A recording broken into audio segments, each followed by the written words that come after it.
Welcome to Financials with Ahau. It's always a joy to be together with you as we continue on the Wealth Conversation series. It's really delving into what we are doing to build our financial wellness, the things we are putting into place so that we can work towards financial freedom, and how we are looking at investing and investing wisely. We began talking about investing in Africa and we've been building that up until right now we're talking about investing in East Africa. And we're going to do this country by country. So we began with a mention of Kenya, and Kenya is my country of origin. So that's where we'll start. And once we are comfortable with just discussing investing in Kenya, we're going to move to another country within the region. So stay with me as we talk a bit more about Kenya. So Kenya, based on history, has had its independence for over 60 years. And I know you're wondering, where am I starting with that? It's like, how does that connect with the economy? But the state of a nation, the state of a nation's leaders is very key when it comes to its economic status and then also its affiliations. So given that Kenya was a British colony, it's also affiliated to a lot of investments in that direction. There are investment blocks that currently exist that are affiliated to countries that were British colonies. And then that also speaks to the language. The key language spoken in Kenya as official language is English. Then the national language is Swahili.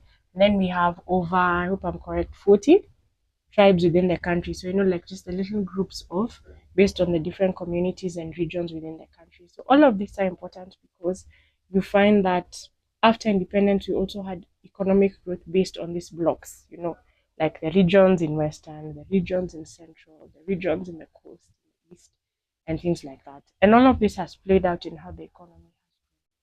So one of the things that Kenya has within this continent that is a great potential for growth is the stock exchange, which is called the Nairobi Stock Exchange. A few years back, it was also listed on itself, if you can say that.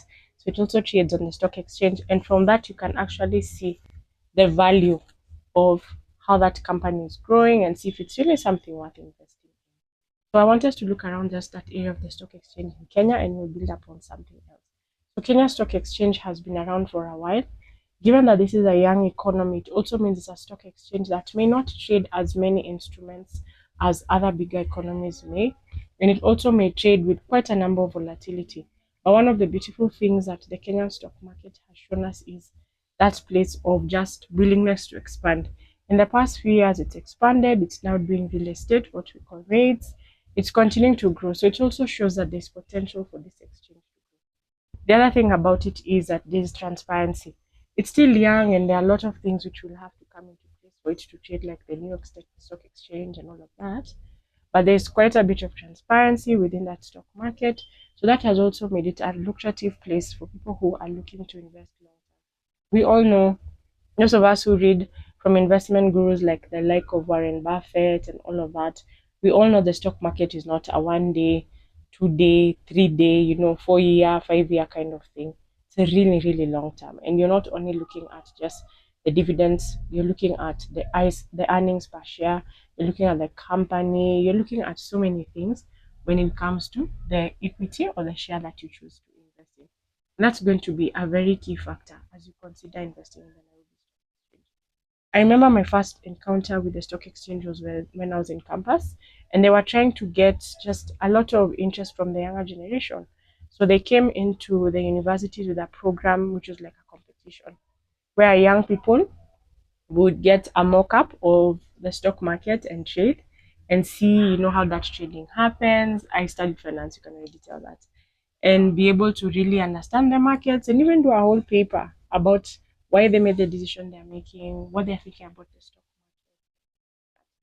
market. And after that experience, I stayed in the stock market. Like, it just became a place of interest. And I began building up the shares in that area slowly by slowly. After some time, I did sell out, but it's a place that I really picked a lot of lessons from investing there. And I remember one of the things I learned was how to pick a stockbroker.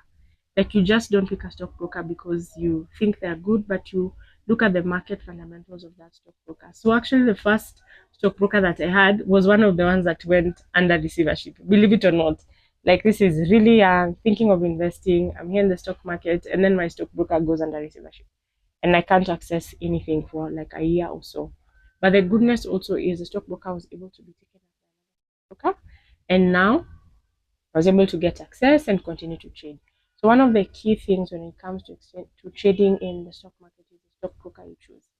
Two is understanding the stock you choose, and it doesn't have to be necessarily by you. If you're not aware of how that market works, then you work with a professional. That's something I always say. If you don't know how something operates, get a professional to guide you, get a professional to hold your hand, get a professional to tell you when to buy and to sell. That's going to be very key. And then three, buy in the market where things are used. Banks, mobile, land. So think about things that are constantly moving. Those are areas which are worth investing in, because that's a place, people will never stop having financial services. A few days back, I was doing one of the sessions that we do like now as a class, and we were reading about the Jews, like how the Jews have grown to become like a leading economy, leading community when it comes to like now economies globally, and they're among the first people to run banks. So believe it or not, for over 100 plus years, banks have been in existence and will be in existence. So also think through businesses that will run long term. And then the fourth thing, also ask yourself, how much can you put in and forget about? Because also when you put money in the stock market, I've told you long term, medium term at best. But how much can you put in and forget about it?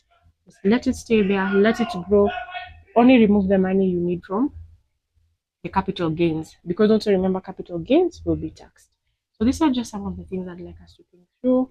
I'd invite you to go and really read up on the Nairobi Stock Exchange. I'm going to put a link there to the stock exchange itself. I'm going to see if I can find historical data that I can also add down on the link on the description, and you can be able to grow as you think about investing in that area in Kenya. Thank you for listening, and so excited to do this Kenya investment series with you.